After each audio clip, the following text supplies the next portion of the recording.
Lecture number 63 part 3 Ind AS 28 investment in associate और joint venture.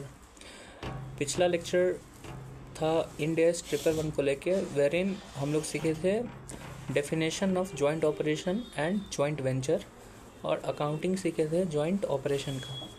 उसी time बोले थे कि इंड AS 28 है जहाँ पे आप अकाउंटिंग सीखोगे किसका, जॉइंट वेंचर का। तो वही है इंड AS है। इंड AS का नाम क्या है? इंड AS 28 का इन्वेस्टमेंट इन एसोसिएट और जॉइंट वेंचर। जॉइंट वेंचर का डेफिनेशन तुमको पता है, it is a separate entity जहाँ पे नेट एसेट्स का ओनरशिप होता है। Okay, but what is associate? Associate is a company in which other company have significant influence.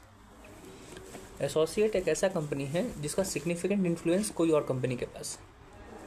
Significant influence क्या होता है? सिग्निफिकेंट इन्फ्लुएंस का मतलब होता है कि ये कंपनी का 20 से लेकर 50% तक का स्टेक किसी और कंपनी के पास। ओके, 20 से 50% तक का स्टेक मतलब नॉर्मल थिंग ब्रो। एक कंपनी है, इसका 20 से लेकर 50% लाइक 35% स्टेक इस कंपनी के पास है। तो ये कंपनी पेरेंट कंपनी बनेगी और ये कंपनी एसोसिएट बनेगी। ठीक है, so associate is a company in which significant influence is exercised by some other company. Such other company is known as parent और जिसका significant influence है उस कंपनी को कहते हैं associate। परफेक्ट, ठीक है। तो भाई हम लोग पढ़ते थे पहले कि जो वो कंपनी होती थी पेरेंट कब बनती है? जब उसके पास कोई सब्सिडरी होता है। सब्सिडरी कब बनती है? जब 50% स्टेक होता है। ठीक है, तो एक बात होता है, यहाँ पे जब 20 से लेकर 50% स्टेक होता है तब भी उसको पेरेंट बोलेंगे हम लोग। हाँ भाई, उसको हम लोग पेरेंट बोलेंगे। ठीक है, तो एक बात, तो अगर कोई कंपनी पेरेंट बनती है तो उसको क्या बनाना होता है? उसको बनाना होता है CFS। तो क्या यहाँ पे भी हमको CFS बनाना पड़ेगा? हाँ भाई, CFS बनाना पड़ेगा। लेकिन अभी तक जब सब्सिडरी का तुम CFS बना रहे थे, that was made according to Ind AS 103 और Ind AS 111। According to Ind AS 103 day 1 CFS, that is date of acquisition का। अकॉर्डिंग टू 110 ईयर एंड का CFS बना रहे थे। लेकिन 110 और 103 का CFS तब बन रहा था जब सब्सिडरी में इन्वेस्टमेंट था। यहाँ पे जब एसोसिएट में इन्वेस्ट करोगे तो यहाँ का जो CFS बनेगा वो बनेगा इंड AS 28 से, ना ही 103 से, ना ही 110 से। ये बनेगा इंड AS 28 से। ठीक है, ओके ब्रो, समझ में आ गया। तो इन्वेस्टमेंट इन एसोसिएट और या फिर जॉइंट वेंचर होगा तो CFS बनेगा, लेकिन according to Ind AS 28। Perfect. तो पेरेंट बना रहा है इंड AS 28 से CFS, पेरेंट अपना SFS भी बनाएगा। SFS कौन सा इंड AS से बनेगा? SFS बनेगा इंड AS 27 से। ये तुमको स्टार्टिंग से पता है कि SFS इंड AS 27 से बनता है।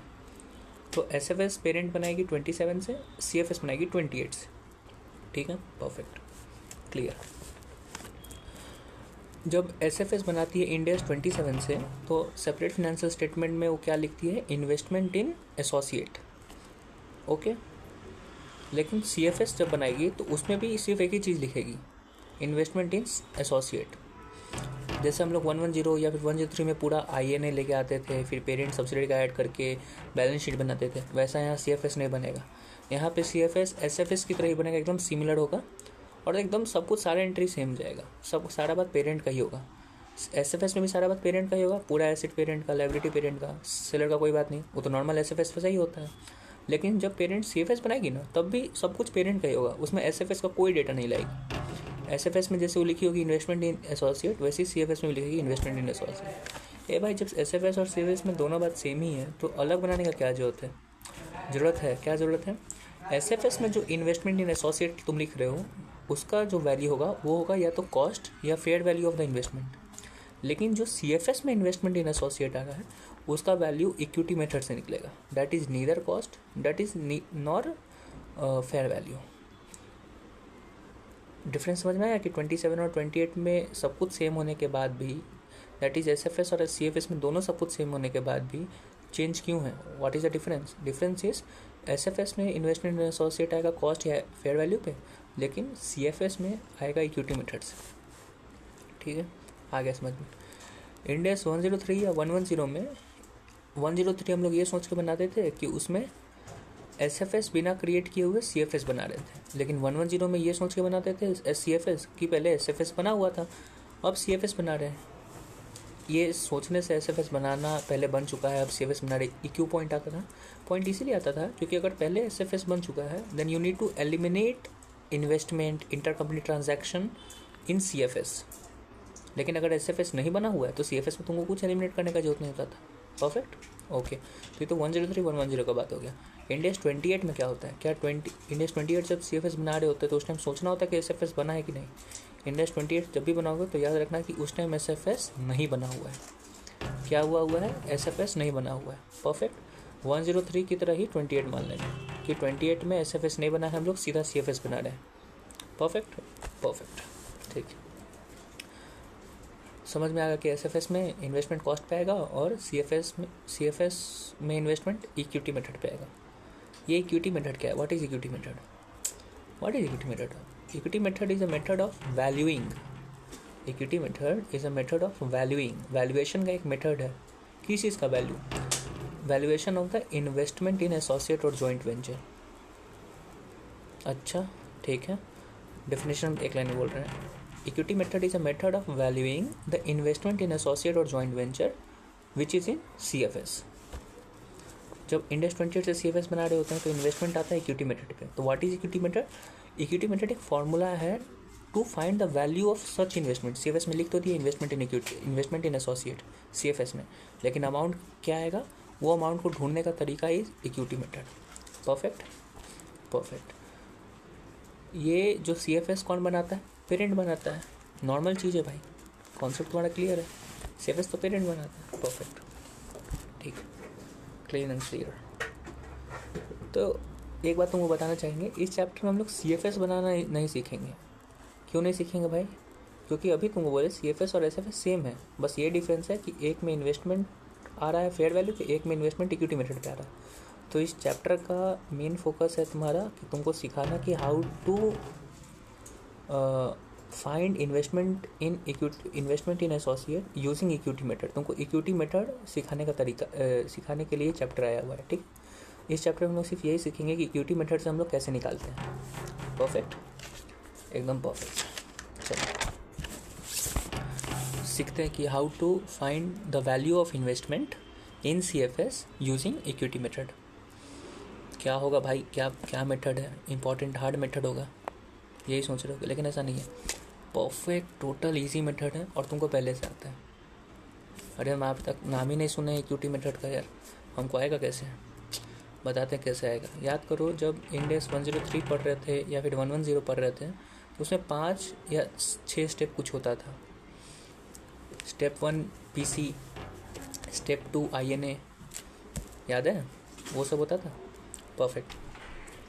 उसमें एक स्टेप 2 में आईएनए ऑफ सेलर आता था। 5 स्टेप था जिसमें स्टेप 2, स्टेप 3, स्टेप 5, ये तीनों स्टेप में डे 1 और ईयर एंड का वैल्यू निकालते थे और 5वें स्टेप में डे 1 का वैल्यू निकालते थे। परफेक्ट, एकदम परफेक्ट। उसमें जो स्टेप 2 था उसमें डे 1 का भी निकाले और ईयर एंड का भी निकाले। इसीलिए आईएनए स्टेप 2 का नाम हम लोग क्या रखे थे? INA and post acquisition profit. तो स्टेप 2A होता था डे 1 का और ईयर एंड का हो जाता था पोस्ट एक्विजिशन प्रॉफिट। परफेक्ट। ये जो ईयर एंड होता था उसको हम लोग क्या बोलते थे? उसको हम लोग बोलते थे 2B। याद है तुमको? परफेक्ट, याद है। तो वहाँ पे जो 2B का जो हम लोग वैल्यू निकालते थे ना, वही मेथड ऑफ वैल्यूएशन को हम लोग कहते हैं इक्विटी मेथड है। हाँ, एग्जैक्ट उसी मेथड को, पोस्ट एक्विजिशन प्रॉफिट निकालने का जो मेथड है ना, उसी मेथड को हम लोग कहते हैं इक्विटी मेथड। सही में? हाँ भाई सही में, लेकिन थोड़ा सा चेंज है। वहाँ पे वो 2B था, यहाँ पे भी 2B है। 2B ही उसको बोलेंगे क्योंकि सब कुछ सेम है, कैलकुलेशन सेम है, लेकिन थोड़ा सा चेंज है। इसीलिए हम लोग इसको जब इक्विटी मेथड यूज़ करेंगे तो सीधा इक्विटी मेथड को स्टेप 2B नहीं बोल सकते हैं, हम लोग बोलेंगे मॉडिफाइड 2B। ठीक है भाई, क्या है मॉडिफिकेशन? मॉडिफिकेशन सुनने से पहले समझ लो नॉर्मल क्या, स्टेप 2B क्या था वो तो याद कर लो, उसके बाद मॉडिफिकेशन देखेंगे क्या चेंज है। ठीक है, नॉर्मल 2B में क्या होता था? Post acquisition profit, that is profit after date of acquisition. जैसे कि 30 सितंबर को अगर कंपनी खरीदाया है तो 1 अप्रैल से 30 सितंबर का प्रॉफिट जाता था प्री एक्विजिशन में, 30 सितंबर से 31 मार्च का प्रॉफिट आता था पोस्ट एक्विजिशन प्रॉफिट में। तो पोस्ट एक्विजिशन प्रॉफिट पहला पॉइंट। उसके बाद कंपोनेंट क्या आता था? Plus dividend paid. क्या होता था? Plus dividend paid. याद करो जब डिविडेंड का एडजस्टमेंट होता था 3 जगह एडजस्टमेंट हो रहा था, स्टेप 2, स्टेप 5, स्टेप 3 भी। डिविडेंड कौन पे करता है? सेलर। तो सेलर का अदर इक्विटी कम हो गया था जब वो पेमेंट किया था, डिविडेंड पे किया था, तो उसको रिवर्स करने के लिए हम लोग स्टेप 2B में आके उसको प्लस करते थे। पेरेंट को जब डिविडेंड मिला होगा तो उसका वैल्यू बढ़ गया होगा, उसको एलिमिनेट करने के लिए माइनस करते थे स्टेप 5 में। एनसीआई को भी मिला होगा डिविडेंड, तो उसका वैल्यू कम करने के लिए हम लोग स्टेप 3B में उसको माइनस करते थे। परफेक्ट, याद है? यस। तो पोस्ट एक्विजिशन प्रॉफिट निकालने टाइम क्या करते थे? Post acquisition profit plus dividend paid minus URP elimination. URP elimination क्या होता था? जब इंटरकंपनी ट्रांजैक्शन होता था तो हम लोग इंटरकंपनी ट्रांजैक्शन होने के बाद अगर जो कंपनी इन्वेंट्री खरीदा है उसके बाद अगर वो स्टॉक अनसोल्ड है तो जो भी उस स्टॉक के ऊपर प्रॉफिट इंक्लूडेड था उसको एलिमिनेट करते थे। ट्रू, कि तुमको याद होगा। तो जब भी यूआरपी एलिमिनेशन होता था तो हम लोग प्रॉफिट जो इंक्लूडेड था अनसोल्ड स्टॉक में उसको कम करते थे। लेकिन कहाँ से कम होता था ये प्रॉफिट? भाई जो बेचा था, जो सेलर था, उसका प्रॉफिट हम लोग कम करेंगे। अगर पेरेंट अगर सेलर होता था तो हम लोग स्टेप 5 से उसको कम करते थे। अगर तुम्हारा सब्सिडरी अगर सेलर होता था तो स्टेप 2B से हम लोग माइनस करते थे। एनसीआई से माइनस नहीं करते थे, स्टेप 2B से माइनस करते थे। याद है तुमको? परफेक्ट। तो 2B में हम लोग क्या करेंगे? Post acquisition profit plus dividend paid minus URP elimination. ठीक है, परफेक्ट। एक और चीज़ करते थे हम लोग कि हम लोग सामान जब सब्सिडरी से लेते थे तो हम लोग फेयर वैल्यू पे लेते थे। आईएनए हर वक्त फेयर वैल्यू पे आता है, ये तुमको याद होगा। लेकिन उसके बुक्स में तो तुम्हारा कैरिंग वैल्यू पे आ रहा था, तो वो depreciation according to carrying value लगा रहा था। हम लाएंगे अपने बुक्स में तो अब फेयर वैल्यू पे डेप्रिसिएशन लगेगा, तो एक्सेस डेप्रिसिएशन चार्ज करना पड़ेगा, तो प्रॉफिट को कम करना पड़ेगा। तो स्टेप 2 में टोटल क्या क्या करते थे हम लोग? Post acquisition profit plus dividend paid minus URP elimination minus excess depreciation, ये चीज़ करते थे। ये नॉर्मल था स्टेप 2B। ठीक है। मॉडिफाइड स्टेप 2B क्या है? मॉडिफाइड स्टेप 2B हमारा इक्विटी मेथड है। तो मॉडिफाइड स्टेप 2 क्या है? क्या हम लोग मॉडिफाई किए हैं इक्विटी मेथड में? मॉडिफिकेशन ये है कि हम लोग नॉर्मल स्टेप 2B में माइनस करते थे, प्लस करते थे डिविडेंड पेड को। लेकिन जब मॉडिफाइड 2B का बात कर रहे हो, जब इक्विटी मेथड का बात कर रहे हो, तो यहाँ पे प्लस डिविडेंड पेड नहीं होगा, यहाँ पे होगा माइनस डिविडेंड पेड। फिर से बोल रहे हैं, ठीक है, समझो। नॉर्मल 2B में हम लोग करते थे minus dividend paid, normal 2B में हम लोग करते थे plus dividend paid. Plus dividend paid क्यों करते थे? उसका कॉन्सेप्ट तुमको याद है? क्योंकि जब सब्सिडरी पेमेंट डिविडेंड दिया होगा उसका अदर इक्विटी कम हो गया होगा, उसको एलिमिनेट करने के लिए हम लोग यहाँ पे क्या करते थे? प्लस कर देते थे डिविडेंड पेड को। परफेक्ट। तो नॉर्मल 2B में प्लस होता है डिविडेंड पेड, लेकिन जब मॉडिफाइड 2B का बात हो रहा है तो वहाँ पे प्लस डिविडेंड पेड नहीं होगा, माइनस डिविडेंड पेड होगा। ठीक है। और क्या होगा भाई मॉडिफिकेशन के लिए? और कुछ नहीं होगा, सिर्फ तुमको एक ही चीज़ याद रखना है कि जब investment according to equity method निकाल रहे हो ना, तो कुछ नहीं करना है, सीधा जो स्टेप 2B था उसका सारा फॉर्मूला लगा दो, सब कुछ बन जाएगा। सिर्फ एक चीज़ याद रखना कि वहाँ पे प्लस डिविडेंड पेड होता था, यहाँ पे माइनस डिविडेंड पेड करना है। Clean and clear. जो भी वैल्यू आएगा तुम्हारा इक्विटी मेथड से आंसर बन जाएगा। What is equity method? It is a method of finding the value of investment in CFS। True. ये मेथड कैसे यूज़ करते हैं? यूज़ करने का सीखने का तरीका तुमको सीखने का ज़रूरत नहीं है, क्योंकि तुम स्टेप 2B तुमको आता है।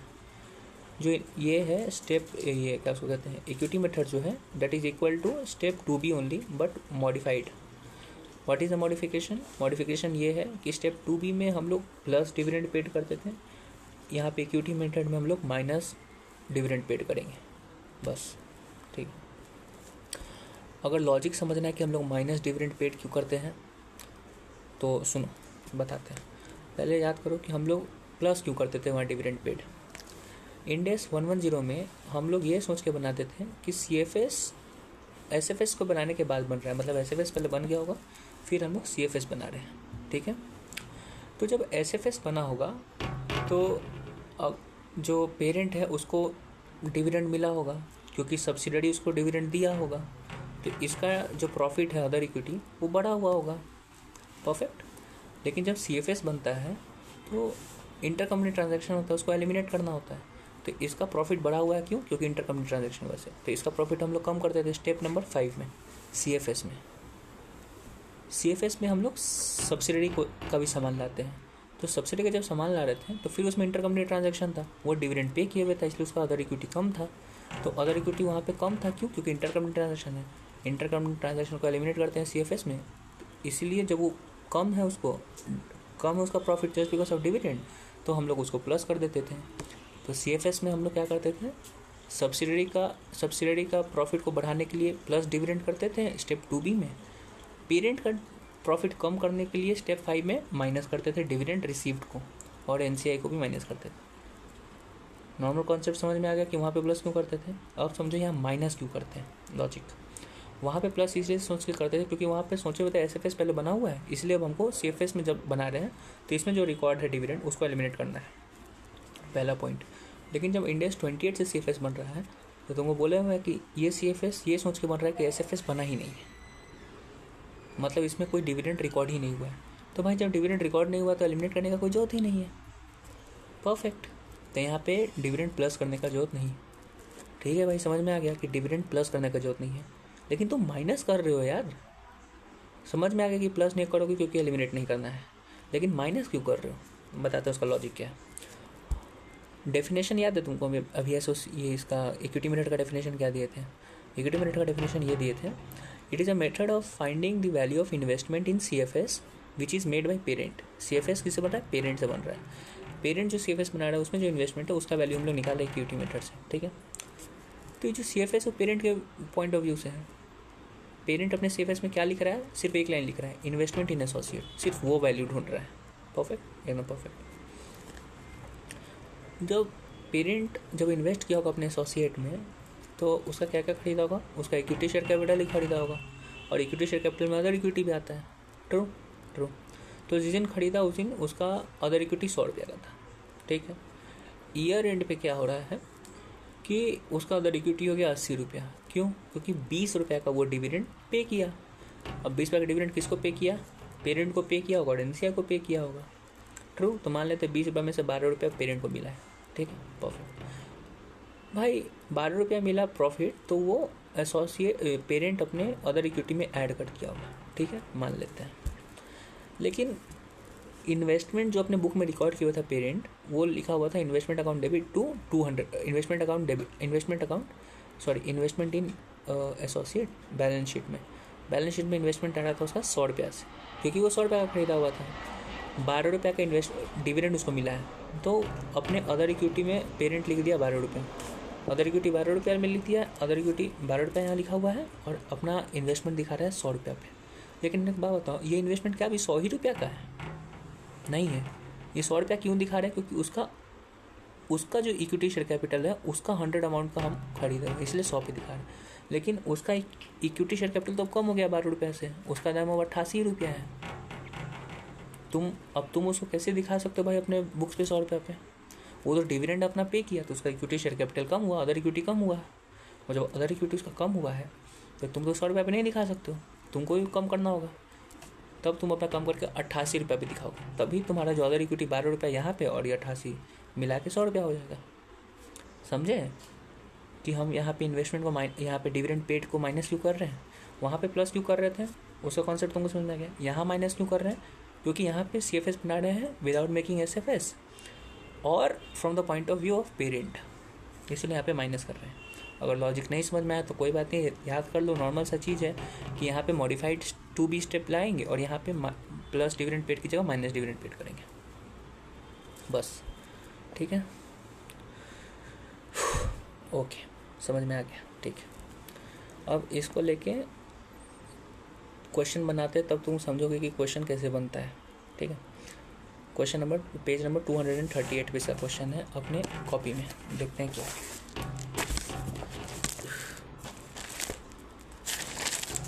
Page number 238। पहले देखो क्वेश्चन में ओफो में लिखा है व्हाट इज इक्विटी मेथड, उसका डेफिनेशन में पढ़ लेना। ठीक है, it is a measurement technique है to measure what? Investment in associate and joint venture in CFS।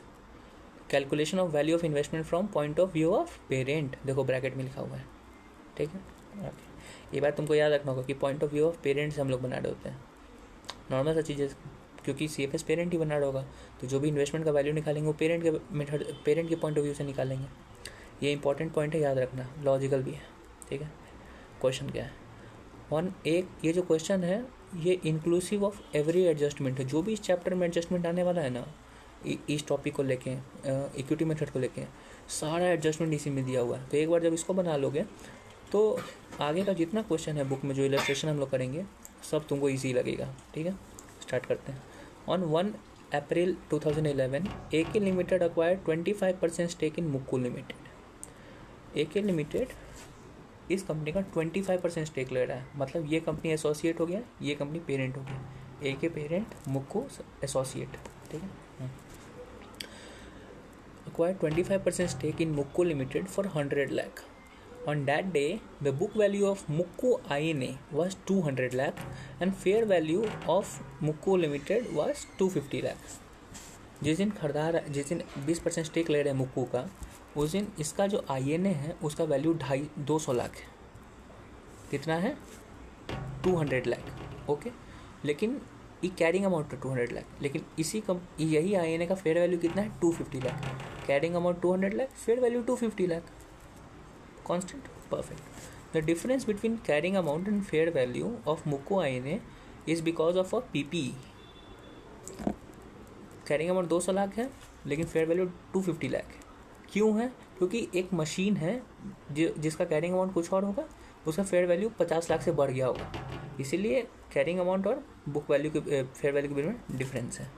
ये जो मशीन है उसका रिमेनिंग लाइफ कितना है? 5 साल, ओके, ठीक है। ड्यूरिंग द ईयर 11-12, मतलब जिस साल खरीदाया है, Mukku limited earned a profit of 50 lakh. हम लोग 1 अप्रैल को ही खरीद लिए थे और 1 अप्रैल से 31 मार्च तक मुक्कू लिमिटेड कितना प्रॉफिट कमाया है? 50 लाख। ये जो पूरा प्रॉफिट है वो पोस्ट एक्विजिशन है, ठीक है, perfect. Also apart from this profit 50 lakh, Mukku limited had earned a profit of 30 lakh in OCI for year 11-12। 50 lakh का जो प्रॉफिट है वो P&L का प्रॉफिट है, OCI में ही कमाया है 30 लाख। टोटल प्रॉफिट 80 लाख, लेकिन PL का प्रॉफिट 50 लाख और OCI का प्रॉफिट 30 लाख, ठीक है। Mukku limited distributed dividend in 11-12 of ₹10 lakh. 1 अप्रैल को कंपनी एसोसिएट बनी है, इसी साल में आफ्टर डेट ऑफ एक्विजिशन ये कंपनी डिविडेंड दे रही है, कितना का? 10 लाख रुपये का डिविडेंड, ठीक है। और 1 जुलाई 11, 1 अप्रैल को खरीदी है, 1 जुलाई 11 को AK limited sold goods costing 10 lakh to Mukku limited. Parent company associate को क्या दे रही है? 10 लाख का गुड्स बेच रही है, लेकिन 10 लाख में नहीं बेच रही है, उसको 15 लाख में बेच रही है। कॉस्ट 10 लाख है लेकिन बेच रही है 15 लाख में, प्रॉफिट पे बेच रही है, ठीक है। Show accounting of investment on 31 March 12 year end पे in accounting of investment on 31 March 12 in book of parent CFS as per equity method. Equity method से CFS बनाना है, इंडेस 28 से कौन बनाएगा? पेरेंट बनाएगा। पेरेंट कौन है? AK लिमिटेड, ठीक है। यही सीखना है हम लोग को। पूरा क्वेश्चन में देखो कितना एडजस्टमेंट है। पहला एडजस्टमेंट क्या है तुम्हारा? Fair value change that is carrying amount 200 lakh और फेयर वैल्यू 250 लाख, तो 50 लाख का फेयर वैल्यू चेंज है। जहाँ भी फेयर वैल्यू चेंज आता है याद करो एक्सेस डेप्रिसिएशन आता है, बस, ठीक है। एक्सेस डेप्रिसिएशन का बात आ गया। फिर उसके बाद क्या बोला हुआ है? प्रॉफिट अर्न हुआ है, पोस्ट एक्शन प्रॉफिट 50 लाख का और 30 लाख का। डिविडेंड का भी बात आ गया देखो, और उसके बाद URP का भी बात हो गया। कैसे? क्योंकि सेल ऑफ गुड्स हुआ है at selling price which is more than your cost price. और इसमें आगे कुछ बोला नहीं है कि क्या बोलते हैं अनसोल्ड गुड्स है कि नहीं, तो इसका कहने का मतलब है अनसोल्ड गुड्स है, मतलब URP। इतना सारा एडजस्टमेंट है इसमें। बोले थे कि मास्टर क्वेश्चन है, इसके बाद सब इजी लगेगा। स्टार्ट करते हैं, ठीक है, परफेक्ट। तुम अभी सॉल्यूशन जो पेज 239 से स्टार्ट हुआ है उसको देखो, कहाँ रुकना बताते हैं। तो पेरेंट अपने बुक्स में क्या क्या बनाएगा? एक SFS और एक CFS। SFS बनाएगा 27 से, CFS बनाएगा 28 से। SFS में क्या लिखेगा? इन्वेस्टमेंट इन एसोसिएट और लायबिलिटी, एसोसिएट और joint venture at the rate cost या फेयर वैल्यू। कितना है कॉस्ट? 100 लाख, लिख दो। तो SFS में लिख दिया, तुम बन गया तुम्हारा, बस नॉर्मल सा चीज़, SFS बन गया। अब आते हैं हम लोग CFS बनाने के लिए अकॉर्डिंग टू इंड AS 28, ठीक है। हम लोग को CFS बनाना नहीं है, क्योंकि एक ही लाइन आएगा CFS में, इन्वेस्टमेंट इन एसोसिएट और सब्सिडी, सिर्फ वैल्यू चेंज होगा। जैसे हम लोग SFS में भी लाए थे, नॉर्मल बैलेंस शीट बना दिए थे, एकदम वही चीज़ बनाएंगे, कोई चेंज नहीं होगा। चेंज सिर्फ एक होगा, SFS में वैल्यू 100 लाख है, CFS में कुछ और वैल्यू होगा, वही वैल्यू ढूंढने के लिए हमको इक्विटी मेथड यूज़ करना है, ठीक है बस। अब तुम ये जो बीच में लिखा हुआ है Day 1 कंप्यूटेशन ऑफ गुडविल, उसको 1 मिनट के लिए भी छोड़ दो, उस पर ध्यान मत देना, ठीक है। अब आते हैं नीचे #इक्विटी मेथड। अब बनाते हैं कि हम लोग वैल्यू ढूंढते हैं, value finding the value of investment according to equity method. Okay, चलो पहला चीज़ याद रखो हर वक्त, इक्विटी मेथड क्या होता है? It is step 2B but modified. What is equity method? It is step 2B but modified. Perfect. चलो स्टार्ट करते हैं। इसमें कॉलम बनाओ, 4 कॉलम बनेगा, डेट, पर्टिकुलर्स, अमाउंट, उसके बाद जर्नल एंट्री इन CFS, ठीक है 4। पहला जो इसमें बात लिखोगे, क्या लिखोगे? 1 अप्रैल 11 को इन्वेस्टमेंट हो रहा है एसोसिएट में, वो पर्टिकुलर्स लिखो। परफेक्ट, ठीक है। एक चीज़ बोलना भूल गए हम, जो फिर से हमको याद दिलाना था कि what is the definition of equity method? It is a method of finding the value of investment in CFS made by parent जो CFS बना रही है, उसमें जो इन्वेस्टमेंट आएगा उसका जो वैल्यू निकालना है, उस वैल्यू निकालने का जो मेथड है डेट इज़ इक्विटी मेथड। तो ये जो CFS बन रहा है किसके पॉइंट ऑफ व्यू से बन रहा है? पेरेंट के। तो जो भी बात आएगा वो पेरेंट के पॉइंट ऑफ व्यू से आएगा, ठीक है। 1 अप्रैल 11 को लाइन ले रहे हैं इन्वेस्टमेंट इन मुक्कुल लिमिटेड। ये जो अमाउंट जाएगा वो कितना अमाउंट जाएगा भाई? जितना इन्वेस्ट किए हैं, कितना इन्वेस्ट किए हैं? 100 लाख रुपया। लेकिन 100 लाख इन्वेस्ट करके कितना % तुम खरीदो? 25% सिर्फ खरीदो। तो 100 लाख इज इक्वल टू 25%, तुम लिखोगे 25%। ये जो अमाउंट का कॉलम है ना, वो सारा अमाउंट 25% ही होना चाहिए। क्यों होना चाहिए बता देंगे, ठीक है। तो इन्वेस्टमेंट इन मुक्कुल लिमिटेड पहले लिखो, कितना इन्वेस्ट किया है? 100 लाख रुपया।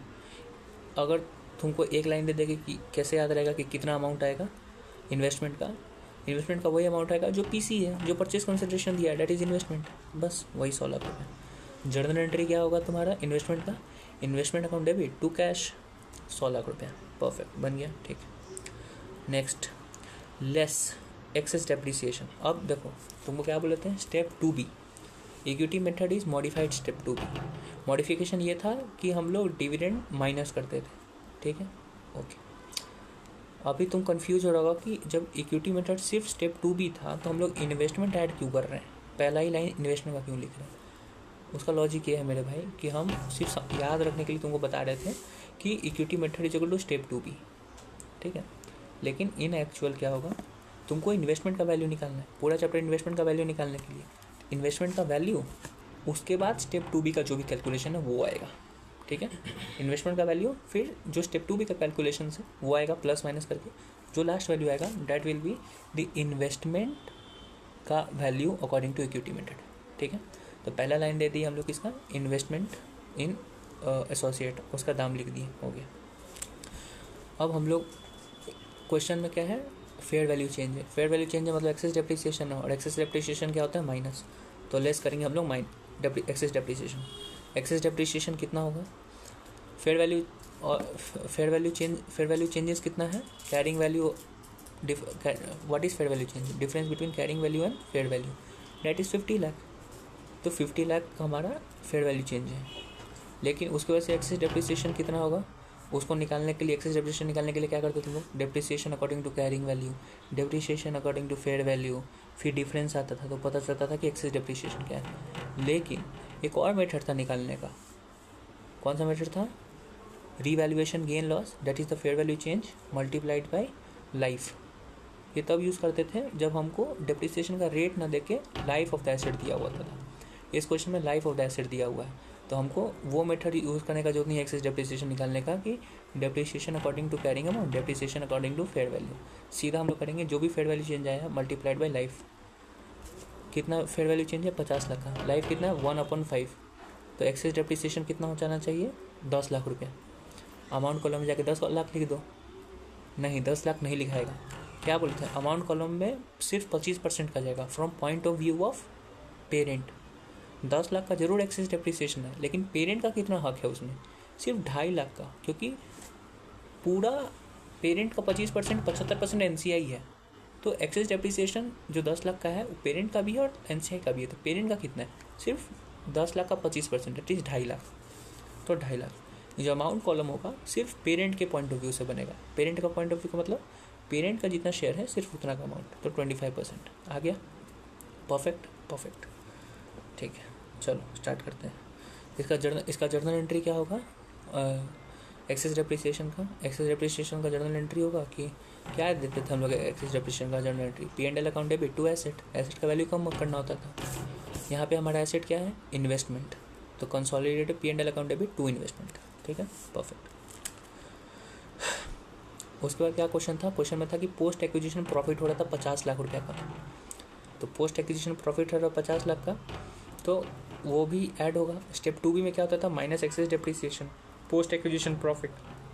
पहले पोस्ट एक्विजिशन प्रॉफिट ही आता था, फिर एक्सेस डेप्रिसिएशन, फिर नया सब चीज़ करते थे। इसमें हम लोग को प्लस पोस्ट एक्विजिशन प्रॉफिट पहले से करना था, सर बाद में कराएं। तो पोस्ट एक्विजिशन प्रॉफिट कितना है? 50 लाख। लेकिन क्या पूरा 50 लाख जाएगा कॉलम में, अमाउंट कॉलम में? नहीं भाई, जितना पेरेंट उसका मालिक है, पेरेंट पॉइंट ऑफ व्यू से, तो सिर्फ 12.5 लाख रुपये। ठीक है, लेकिन ये जो 12.5 लाख, इसका जो जर्नल एंट्री देखो तो क्या जर्नल एंट्री दोगे? भाई प्रॉफिट हो रहा है, इसकी वजह से हमारा एसेट का वैल्यू बढ़ेगा, तो अकाउंटिंग क्या होगा? Investment account debit to consolidated P&L। ठीक है, दे दी, ओके। फिर से क्या हुआ? OCI का भी प्रॉफिट था 30 लाख रुपये का, तो अमाउंट में कितना जाएगा? 30 लाख? नहीं, कितना जाएगा? सिर्फ 25% 30 लाख का, that is equal to 7.5 lakh रुपये। जर्नल एंट्री क्या होगा? प्रॉफिट हो रहा है मेरे भाई, तो जर्नल एंट्री होगा investment account debit to consolidated P&L। Investment का दाम बढ़ गया 7.5 लाख से। अरे गधे नहीं, क्यों भाई? ये OCI का प्रॉफिट है, तो इन्वेस्टमेंट टू P&L नहीं कर सकते हो, तुमको करना होगा investment to OCI, consolidated OCI। ठीक है, ये याद रखना हर वक्त। देखो रेड पेन से लिखा हुआ है, आगे भी हर जगह जहाँ पे भी सब एडजस्टमेंट आया हम रेड पेन से लिखे हुए हैं, याद रखना। ठीक है, ओके।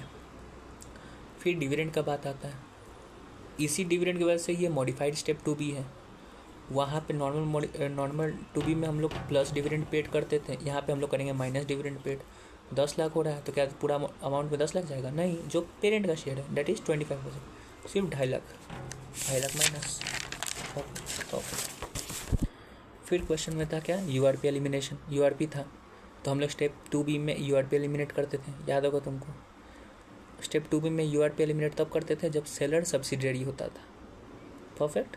लेकिन जब सेलर अगर पेरेंट होता था तो URP एलिमिनेशन स्टेप 5 में होता था। यहाँ पे एक और चीज़ सीखो, जब भी इन डेज 28 से CFS बना रहे हो तो URP एलिमिनेशन तुम माइनस सिर्फ स्टेप 2B से करोगे। भाई ऐसा ज़रूरी थोड़ी है कि हर वक्त सेलर सब्सिडरी ही होगा कि हम 2B से माइनस करेंगे। हो सकता है कि सेलर पेरेंट हो तो स्टेप 5 से माइनस करना होता है ना। स्टेप 5 का तो बात नहीं कर रहे हम लोग यहाँ पे। यही बात है, जब भी स्टेप इन डेज 28 बनेगा ना, तो तुमको नहीं चेक करना है कि अपवर्ड सेल है या डाउनवर्ड सेल है, मतलब कि सेलर कौन है, सब्सिडरी है कि पेरेंट, तुमको उससे कोई मतलब नहीं है। कोई भी सेल करे, हमको कोई उससे मतलब नहीं है। तुमको URP एलिमिनेट स्टेप 2B में ही करना है। कहाँ करना है? स्टेप 2B में। We have to ignore the seller, हमको कोई मतलब नहीं है। हर वक्त माइनस होगा किस कहाँ से? स्टेप 2B से। ये बात हम मॉडिफाइड स्टेप 2 पे समझाते टाइम नहीं बताए थे, क्योंकि वहाँ पे वो रेलिवेंट नहीं है। यहाँ पे तुमको सिर्फ इग्नोर करना है, इसलिए हर वक्त याद रखना कि you have to ignore. Perfect. URP eliminate कर दो। URP कितना था हम लोग का? देखोगे तो URP हमारा है 5 लाख रुपये का। 15 लाख का 10 लाख का सामान 15 लाख में बेच रहा है, तो URP 5 लाख का है, तो अमाउंट कॉलम में 5 लाख लिख दो।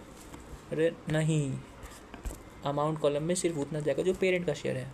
5 लाख का अनरियलाइज्ड प्रॉफिट है, लेकिन उसका कितना है? 25% लिखना होगा, 12,500 रुपया। URP एलिमिनेशन नॉर्मल स्टेप में क्या होता था? माइनस। यहाँ पे भी माइनस करेंगे। ये मॉडिफाइड स्टेप 2 भी नहीं है, ये मॉडिफाई नहीं हो रहा है ना। स्टेप 2 भी इसमें हाँ मॉडिफाई नहीं हो रहा है, वहाँ पे भी माइनस होता था URP एलिमिनेशन, यहाँ भी URP एलिमिनेशन माइनस हो रहा है। इसलिए स्टेप 2 भी जब स्टार्टिंग समझाते इक्विटी मेथड स्टेप 2B है, लेकिन मॉडिफाइड, तो उस टाइम इसको याद नहीं लाया था, क्योंकि ये मॉडिफिकेशन नहीं है, नॉर्मल चीज़ है। वहाँ पे भी यही होता था, यहाँ भी यही हो रहा है। अब तुम प्लस माइनस जब करोगे तो तुम्हारा आंसर इन्वेस्टमेंट इन एसोसिएट आ जाएगा 11,37,000 रुपये का। ये जो 11,37,000 है, this is according to equity method. तो CFS में जो लिखा है इन्वेस्टमेंट इन एसोसिएट, वो 11 लाख से जाएगा। लेकिन जो SFS में इन्वेस्टमेंट इन एसोसिएट है, देखो कितना अमाउंट गया हुआ है, वो सिर्फ गया हुआ है 100 लाख रुपये। समझ में आया? दोनों में डिफरेंस आ गया ना। 27 के हिसाब से 100 लाख रुपया है, 28 के हिसाब से 11 लाख रुपया है। Different, perfect. 11 लाख रुपया कैसे है भाई? 7.5 लाख उसमें कुछ डिफरेंस है, एक बार कैलकुलेट कर लेना, ठीक है। परफेक्ट। और कुछ है इसमें? सीधा क्वेश्चन हो जाएगा। हाँ ठीक है, क्वेश्चन तुम्हारा बन गया। तुमको वैल्यू आ गया investment in associate in CFS of parent of associate.